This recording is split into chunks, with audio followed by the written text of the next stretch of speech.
This year we have our theme of celebrating the milestones. We have several going on this year. The first of which we got a glimpse of this afternoon with a tour to the Mason-Dixon marker, celebrating its 250th year. To speak about that, I'd like to invite Price Stevenson up to enlighten all of us about the history of the Mason-Dixon marker.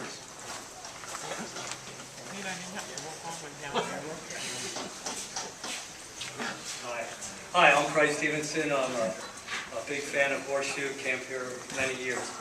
I've been asked to talk about the Mason-Dixon line and our marker stern. We have a tremendous treasure in our camp, an intermediary mile marker along the Mason-Dixon line. Mason-Dixon line extends across Pennsylvania. It's the boundary between Maryland and Pennsylvania. It was, in 1763, Charles Mason and Jeremiah Dixon were chosen by the Royal Society in England to come over and settle a boundary dispute between the Penn family and the Calvert family of Maryland and Pennsylvania. They came over in October. They left Portsmouth, England in October of 1763 and arrived in November 15th in Philadelphia. Their first task was to meet with the commissioners from both states and decide what to do about this and where to place the line. It was decided that the line should be placed 15 miles south of the southernmost point of Philadelphia, which turned out to be the Plumstead Huddle House, the north wall of the Plumstead Huddle House, which is located on Cedar Street, which now is under Route 95 down near the stadium. Okay. There is a marker in the vicinity that kind of points the direction over there. So the first thing to do, they set up an observatory there and found out the latitude of that point. Then they were to go 15 miles south.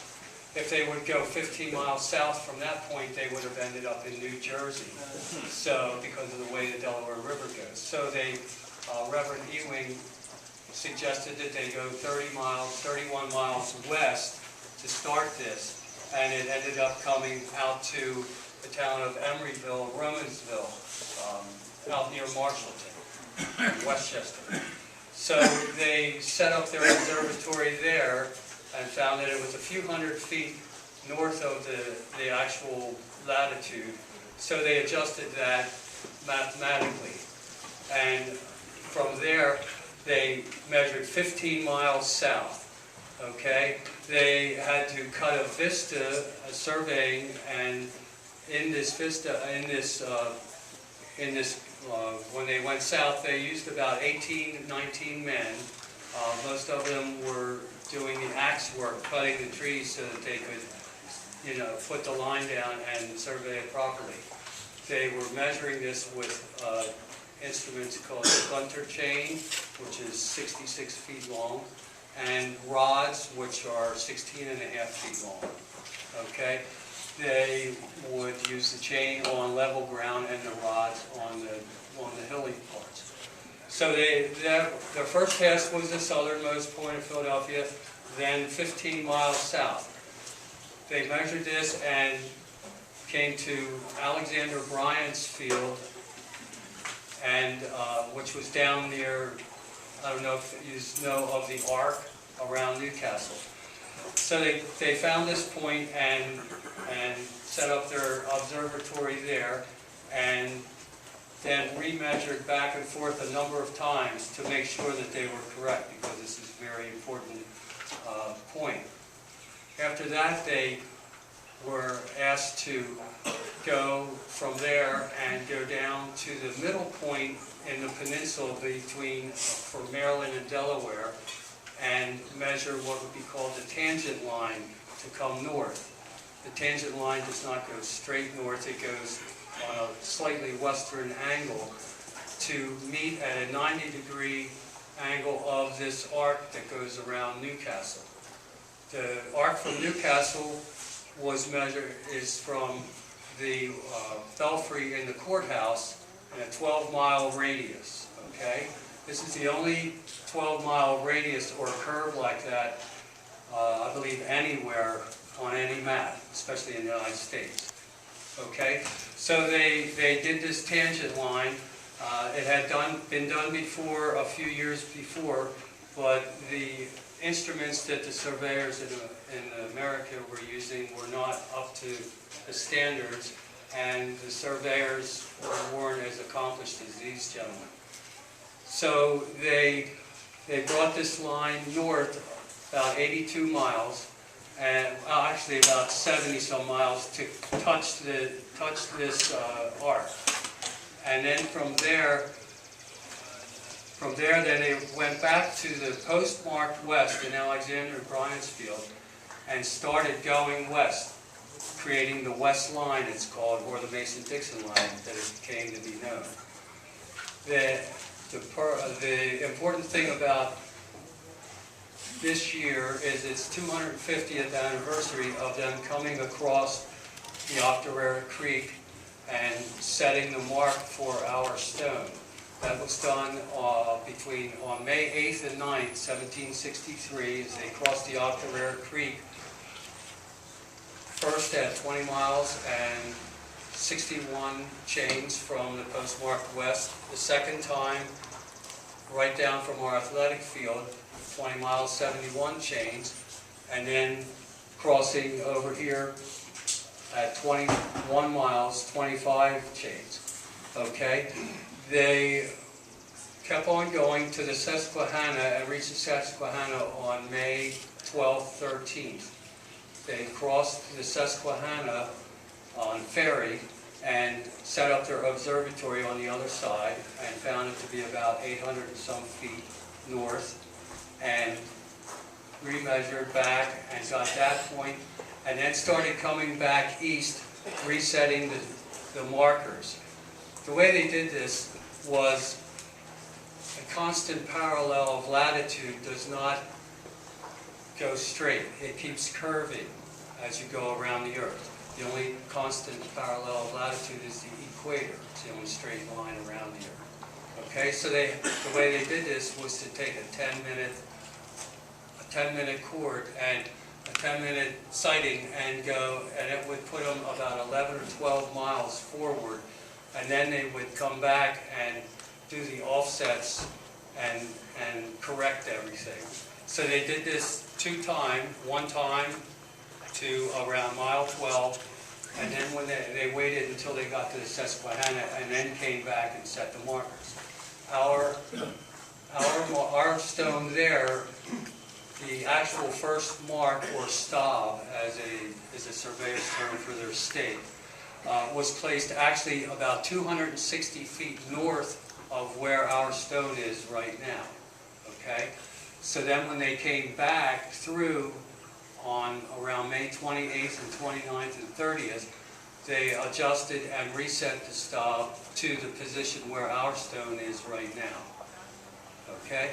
So then they had to go back, and to get things even more accurate, they went back to the tangent line where it had intersected, and then went north, straight north, and that became, at that point where it intersected the west line and that north line, became the northeast corner of Maryland and our southeast corner of Pennsylvania there, and eventually Delaware. Okay, so now they had an actual mark for the corner. But through their journals, they've always referred to the postmark west in Alexander Bryant's Field. I guess it was just easier. That post is actually 2 miles, 79 chains, and 27 links difference in that. Our intermediary marker stone is actually marker or stone number 18, the 18th mile. It's listed as number 19, but that's because it depends on whether you count 0 as 1 or the first stone is one. So in modern day counting the corner as the one. Okay, so we have 2 more miles to go to a crown stone. The intermediary stones have an M on the Maryland side and a P on the north side for Pennsylvania, and for the Penns and Pennsylvania and Maryland. And every crown stone was every 5 miles. It was a larger stone, and it had the family crest of the Penns and the Calverts. Okay, so our stone was actually placed between November 5th and November 13th in 1766. So we've just celebrated the marking of the mark this past year, a month or 2 ago, and we have another opportunity in another year to celebrate again the actual placement of the stone. How far do you want me to go on the line?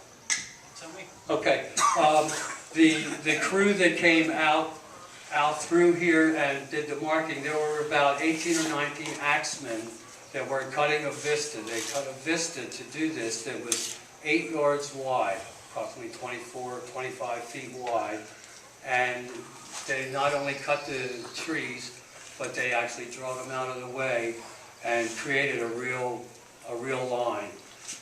The vista was actually cut coming back. They cut to sight the line going forward, and then when they did the offsets, they would actually cut the vista so that it matched and went right with the line. Where do you want me to go? Keep going on the history of the line. Okay, so What the line became. okay, so the line became a lot more in our history than a means of collecting taxes from the proper people, is what it actually started out to be, because, you know, this state wanted these taxes, that state wanted these taxes. And people were starting to get upset because the tax collectors are coming. They weren't sure who to really pay their money to. Actually, Rising Sun used to be in Pennsylvania until Mason-Dixon came through and let them know that it wasn't. Okay. Then on the line, as they moved forward with this, it wasn't just 2 guys, it was a number of people.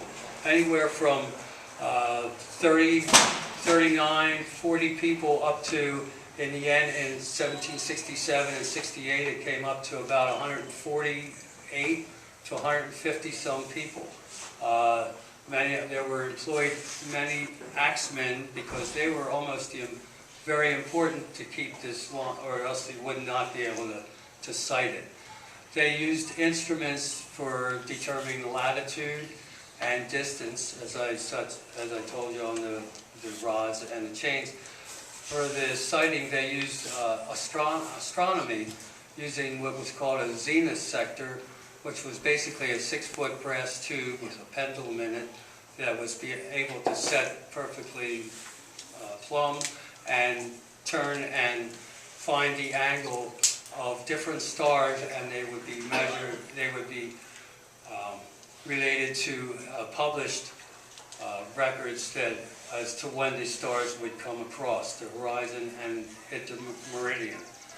So it was a type of endeavor that required good weather, nice when you could see the stars, and you know, move forward with your work in cutting and sighting. They had telescopes that they could see after they got going. They could see up to 12 miles or more. They could see the posts in the line.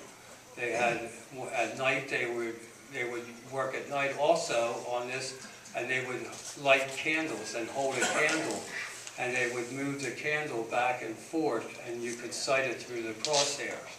And I imagine it was pretty interesting watching them with no telephones or any radios or anything, just people riding back on horseback, back and forth, and lanterns to let them signal as to whether to move left or right with the marker to get everything aligned. So I think it's pretty interesting that they had telescopes that they could see 2 to 3 miles of candles at night. Of course, there wasn't any lights or electricity, so things were probably a lot easier then. Okay, so as far as food, the first 100 miles wasn't so bad because the country had already been settled pretty well back then, and so food was available, but they did have cows and sheep and goats and everything. They had cooks, tent keepers, pack horses, many different job positions, and a steward to take care of it, managing this whole team of men. And while Mason and Dixon were doing the astronomical sightings and the surveying of it, they had their favorite chain bearers, Darby and Cope. Once they got it going, they knew what they were doing and kept things very accurate along the line.